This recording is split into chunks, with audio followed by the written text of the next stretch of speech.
পাক অকুপাইড কাশ্মীর ভারতের মানচিত্রে সামিল হচ্ছেই, খুব তাড়াতাড়ি হয়ে গেল। হয়তো ভারত আরেকটু সময় নিত, কিন্তু পেহেলগাম সেটাকে ত্বরান্বিত করেছে। আমি এটাও বলে রাখছি তোমাকে, সম্ভবত খুব বেশি দিনের মধ্যে নেই, হয়তো মাস 6 আর হোয়াটএভার, আমি টাইমলাইন দিতে পারছি না, পাকিস্তান বলে কোনো মানচিত্র পৃথিবীর ম্যাপে থাকবে না। কিছুটা পোর্শন চলে যাবে আফগানিস্তান, কিছুটা পোর্শন ভারতবর্ষে, কিছুটা পোর্শন বালুচিস্তানের মতো জায়গা, তারা ইন্ডিপেন্ডেন্ট হবে এবং এটা হবেই অবশ্যই। পাকিস্তান ঠেকাতে পারবে। বড় কথা বলছেন, তার মানে আপনি বলছেন যে ভাগাভাগি করে সবাই নিয়ে নেবে, পাকিস্তান বলে আর পাকিস্তানিদের কিছু থাকবে না।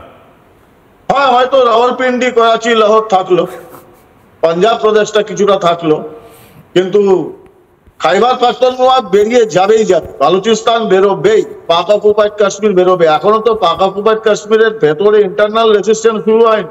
দেখেছো কিছুদিন আগে হিউম্যান রাইটস এর জন্য কি সাংঘাতিক উত্তাল আলোড়ন হয়েছিল। হবে, সঠিক সময় হবে, সবকিছু তৈরি আছে, সঠিক সময়ের অপেক্ষা।